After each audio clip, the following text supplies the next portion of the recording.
ಉಗ್ರ ಚಟುವಟಿಕೆಯ ಕುರಿತು ಹಿಂದೂ ಸಮಾಜ ಎಚ್ಚೆತ್ತುಕೊಳ್ಳಬೇಕೆಂಬ ಹಿನ್ನೆಲೆಯಲ್ಲಿ ಆಗಸ್ಟ್ 11ರಂದು ಬೆಳಗ್ಗೆ 7:30ರಿಂದ 9ರವರೆಗೆ ಉಳ್ಳಾಲದಲ್ಲಿ ಪ್ಲೇ ಕಾರ್ಡ್ ಚಳವಳಿ ಹಮ್ಮಿಕೊಂಡಿರುವುದಾಗಿ ವಿಶ್ವ ಹಿಂದೂ ಪರಿಷತ್ ವಿಭಾಗದ ಕಾರ್ಯದರ್ಶಿ ಶರಣ್ ಪಂಪ್ವೆಲ್ ಹೇಳಿದ್ದಾರೆ. ಅವರು ನಗರದಲ್ಲಿ ಸುದ್ದಿಗೋಷ್ಠಿ ನಡೆಸಿ ಮಾತನಾಡಿ, ಕರಾವಳಿ ಭಾಗವನ್ನು ಕೇಂದ್ರವಾಗಿರಿಸಿಕೊಂಡು ದೇಶ ವಿರೋಧಿ ಚಟುವಟಿಕೆ ನಡೆಸುವ ಹುನ್ನಾರ ನಡೆಯುತ್ತಿರುವುದು ಇತ್ತೀಚೆಗೆ ಉಳ್ಳಾಲದ ದಿ ಇದಿನಪ್ಪ ಅವರ ಮೊಮ್ಮಗನನ್ನ ಬಂಧಿಸುವ ಮೂಲಕ ಬಹಿರಂಗವಾಗಿದೆ. ಈ ಹಿನ್ನೆಲೆಯಲ್ಲಿ ಚಳವಳಿ ಏರ್ಪಡಿಸಲಾಗಿದೆ. ಅಂದು ಉಳ್ಳಾಲದ ಎಲ್ಲ ಗ್ರಾಮ ವಾರ್ಡುಗಳಲ್ಲೂ ಈ ಚಳವಳಿ ನಡೆಯಲಿದೆ ಎಂದು ಹೇಳಿದರು. ಕಳೆದ ಹಲವಾರು ವರ್ಷಗಳಿಂದ ಕರಾವಳಿಯನ್ನು ಕೇಂದ್ರವಾಗಿಟ್ಟುಕೊಂಡು ದೇಶದ್ರೋಹಿಗಳು, ಸಮಾಜದ್ರೋಹಿಗಳು ಬೇರೆ ಬೇರೆ ಚಟುವಟಿಕೆಯ ಮುಖಾಂತರ ನಮ್ಮ ಕರಾವಳಿಯಲ್ಲಿ ಭಯೋತ್ಪಾದನೆಯನ್ನು ನಿರ್ಮಾಣ ಮಾಡುವಂಥ ಕೆಲಸವನ್ನು ನಿರಂತರವಾಗಿ ಮಾಡಿಕೊಂಡು ಬರ್ತಾ ಇದ್ದಾರೆ.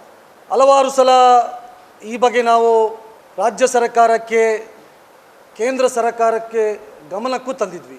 ಕರಾವಳಿಯಲ್ಲಿ ಭಯೋತ್ಪಾದಕ ಚಟುವಟಿಕೆಯ ಒಂದು ನೆಲೆಯನ್ನು ಪ್ರಾರಂಭ ಮಾಡಲು ಭಯೋತ್ಪಾದಕರು ಪ್ರಯತ್ನ ಪಡ್ತಾ ಇದ್ದಾರೆ. ಆದರೆ ಇವತ್ತು ಅದಕ್ಕೆ ಸರಿಯಾದಂಥ ಸಾಕ್ಷಿ ಮೊನ್ನೆ ಮಂಗಳೂರಿನ ಉಳ್ಳಾಲ ತಾಲೂಕಿನ ದಿವಂಗತ ಮಾಜಿ ಶಾಸಕರು, ಕವಿಗಳು, ದಿವಂಗತ ಇದಿನಪ್ಪನವರ ಮೊಮ್ಮಗನನ್ನು ಬಂಧನ ಮಾಡುವುದರ ಮುಖಾಂತರ ಏನು ನಾವು ಹೇಳ್ಕೊಂಡು ಬರ್ತಾ ಇದ್ವಿ ಅದು ಖಚಿತವಾಗಿದೆ. ಹಾಗಾಗಿ ಸಮಸ್ತ ಹಿಂದೂ ಸಮಾಜ ಇದರಿಂದ ಎಚ್ಚೆತ್ತುಕೊಳ್ಳಬೇಕು ಎಂಬ ದೃಷ್ಟಿಯಿಂದ ನಾಡ್ದು 11ನೇ ತಾರೀಕು ಬುಧವಾರ ಉಳ್ಳಾಲದ ಎಲ್ಲ ಗ್ರಾಮಗಳಲ್ಲಿ ಮತ್ತು ವಾರ್ಡ್ಗಳಲ್ಲಿ ನಾವು ಪೋಸ್ಟ್ ಗಾರ್ಡ್ ಚಳವಳಿಯನ್ನು ವಿಶ್ವ ಹಿಂದೂ ಪರಿಷತ್ನ ಮುಖಾಂತರ ಹಮ್ಮಿಕೊಂಡಿದ್ದೇವೆ.